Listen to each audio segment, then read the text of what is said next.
NLFT original সংগঠনের সাংবাদিক সম্মেলন। তাদের দাবি, আজ থেকে তাদের এই এনএলএফটি অরিজিনাল সংগঠন সমাপ্ত হলো। আজ থেকে তাদের এই সংগঠন নেই। তাদের এই সংগঠনকে ডিসলভ করা হলো। তাদের এই নাম দিয়ে কেউ চাঁদা জুলুম এসব করতে পারবে না। আগরতলা প্রেস ক্লাবে সাংবাদিক সম্মেলন করে জানালেন সংগঠনের সভাপতি প্রসেনজিৎ দেববর্মন ওরফে Hastefa. Bureau report, Tripura news 8। October এই প্রেস ক্লাবে আমাদের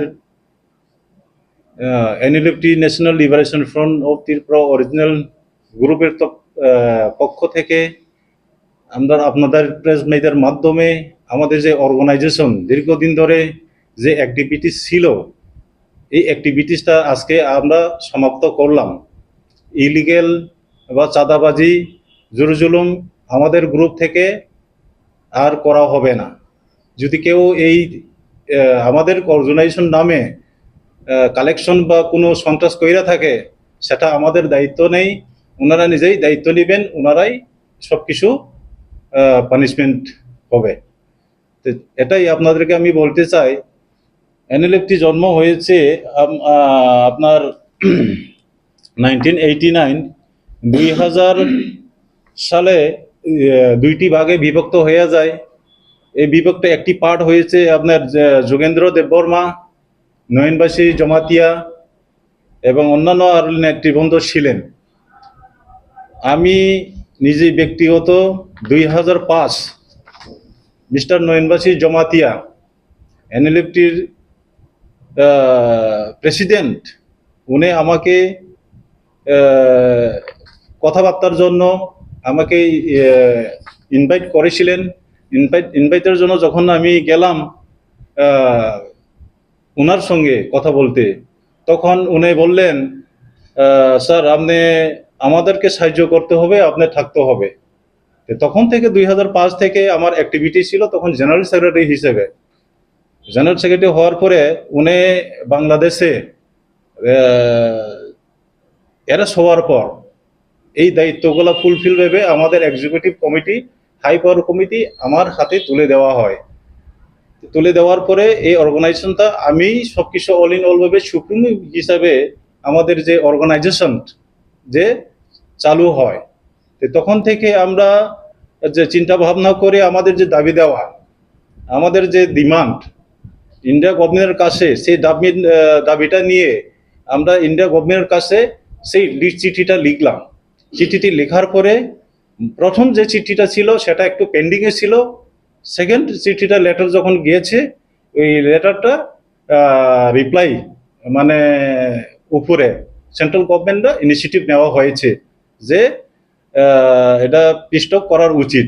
তখন আমরা দাবি ছিল যে সিজফায়ার ত্রিপুরাতে যেন আমাদেরকে national liberation front of Tripura original গ্রুপকে যেন সিজফায়ার দেওয়া হোক। সিজফায়ার যখন দিবেন তখনই আমরা শান্তি চুক্তির জন্য বা শান্তির জন্য কথাবার্তার জন্য আমরা যাব। তো তখন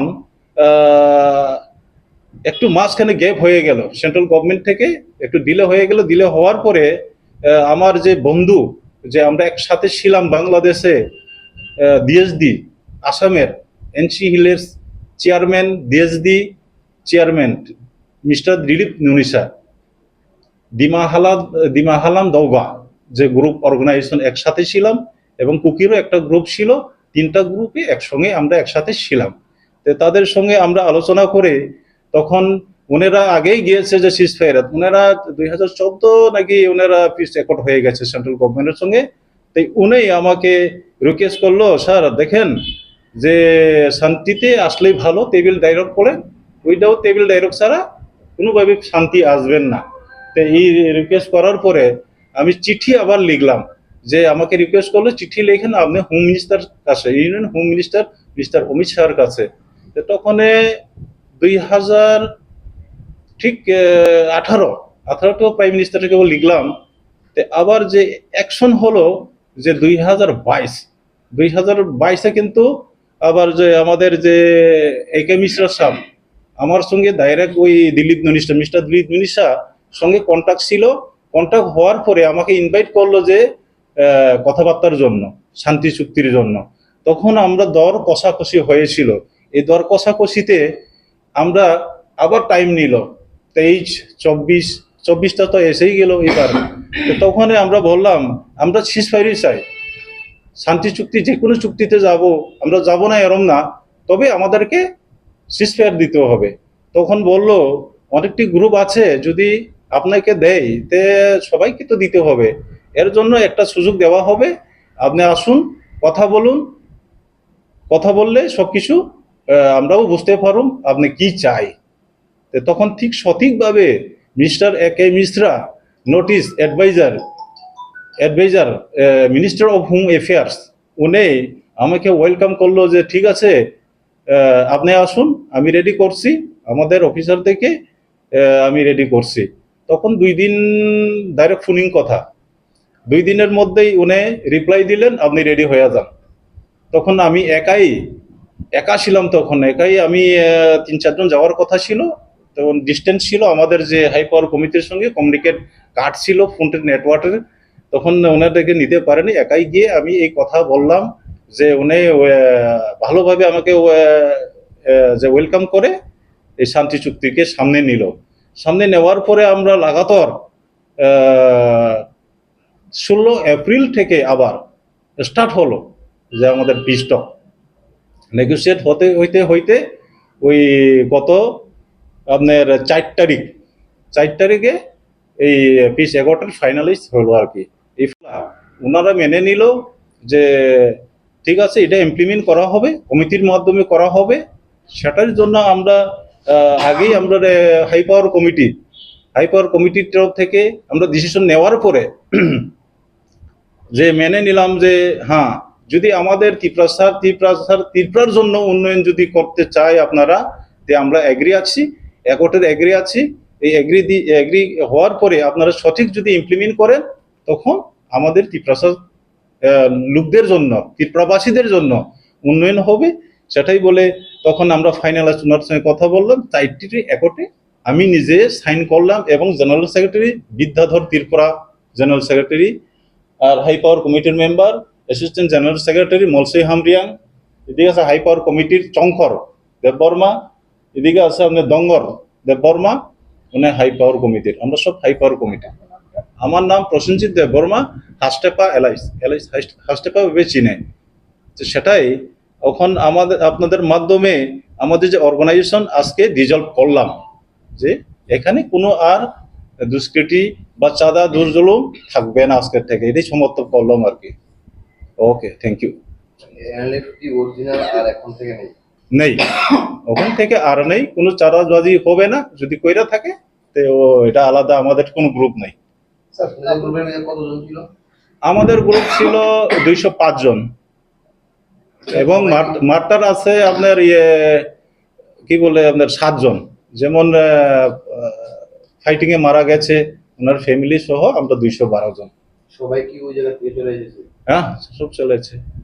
ওই জায়গা থেকে আর কোনো অন্য গোষ্ঠী বা অন্য সংগঠন?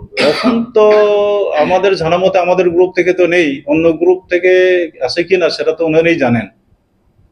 सर यस, दूसरे जो मिलिटेंट ग्रुप है उनके लिए आपका क्या मैसेज रहेगा? हमारा मैसेज वही रहेगा, जो उन लोग अभी जो लड़ाई कर रहा है, नोटिस जितना फ्रीडम फाइटर है, उन लोग को मेरा तरफ से रिक्वेस्ट है, वो उन लोग का जितना डिमांड है वो demand central government state government से बातचीत करके उसको कैसे अच्छा तरीका से पीस शांति कर सकता है, वही उन लोग करने से सबसे अच्छा होगा, वही मेरा निवेदन है उन लोगों को।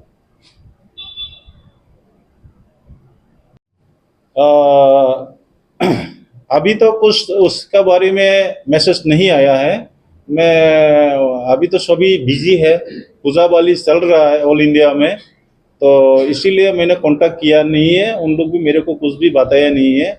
अभी स्क्रीनिंग चल रहा है, जो ऑर्गेनाइजेशन सभी का स्क्रीनिंग चल रहा है, तो स्क्रीनिंग खत्म होने के बाद ही वो हम लोग का मीटिंग साइड हो सकता है, तो दिल्ली से हम लोगों को कोई ना कोई हम इन्फॉर्म करेगा, क्योंकि कमिटी का बिना तो नहीं चलता ना, कमिटी बिना से चलेगा, कैसे उन्नयन होगा, वो जो पैकेज दिया गया वो कैसे इम्प्लीमेंट होगा, जो इम्प्लीमेंट होगा वो कैसे होगा वो हम लोग का साथ बेड होगा, बेड का बाद ही होगा। सबसे मैं यही धन्यवाद देना चाहता हूँ India government, mister Narendra Modi ji को, honourable prime minister and union home minister Amit Shah ji को भी मैं धन्यवाद देना चाहता हूँ। उसी का साथ साथ जो नोटिस का adviser minister of home affair mister AK Mishra ji को भी मैं धन्यवाद देना चाहता हूँ, क्योंकि लंबा समय तक हम लोग बातचीत किया, बातचीत के टेबल डायलॉग से वजह से इतना तक हम लोग आगे आया। डेवलपमेंट उन लोग दिया हम लोग को, अभी इम्प्लीमेंट होना है। तो इम्प्लीमेंट कहाँ तक होना है, आप लोग का साथ, आप लोग का इंफॉर्मेशन करके हम लोग वो जरूर इंफॉर्मेशन हम लोग देगा। देखा गया है कल जो कुकी थे और मैती थे उन लोगों के साथ बैठक हुआ है यूनियन मिनिस्टर के साथ पीस टॉक के लिए। तो दूसरे जो ऑर्गेनाइजेशन है नॉर्थ ईस्ट में उनका भी जो एकर हुआ था वो फुलफिल होना शुरू हो गया है। तो आपका कब तक शुरू होगा, ऐसा कुछ जो आपको समय दिया गया है? डेवलपमेंट अब आप लोगों का बातचीत कब शुरू होगा और कब खत्म होगा, क्योंकि जो नॉर्थ ईस्ट में जितने भी थे उनका तो साथ बातचीत चल रहा है। हाँ, उनका हाँ। डेवलपमेंट के लिए जो एकर में सिग्नेचर हुआ है, जो आपका डिमांड था, आप लोगों का जो डिमांड है वो कब तक टाइमलाइन दिया गया? वो धन्यवाद आप लोगों को, ये प्रश्न मेरे को पूछा गया, मैं थोड़ा भूल गया था। हम लोग का जो एकॉर्ड है, एग्रीमेंट है, वो 4 साल के अंदर खत्म होगा। 250 करोड़ का जो स्कीम इकोनॉमिक पैकेज दिया गया है वो 4 साल में वो खत्म करेगा। तो साल में कितना होगा वो प्रोजेक्ट का ऊपर डिपेंड करेगा। वो हम लोग 4 ग्रुप है, उसमें 4 ग्रुप मिलके हम लोग कमिटी होगा और सेंट्रल गवर्नमेंट, स्टेट गवर्नमेंट का तरफ से भी रहेगा इस कमिटी में। तो उसमें हम लोग मीटिंग करेगा, कौन सा जगह, कौन सा मार्केट, कौन सा स्कूल में क्या जरूरत है, कौन सा गांव में क्या जरूरत है, वो हम लोग NGO से हम खुद बात करेंगे और कमिटी भी बात करेंगे क्या जरूरत है, क्या समस्या है। तो उस समस्या को हम लोग मिला जुला के हम लोग वो एस्टिमेट बजट उसको सबमिट करूंगा। उसी के बाद वो हम लोग मीटिंग में वो सबमिट करने के बाद इम्प्लीमेंट होगा। Thank you.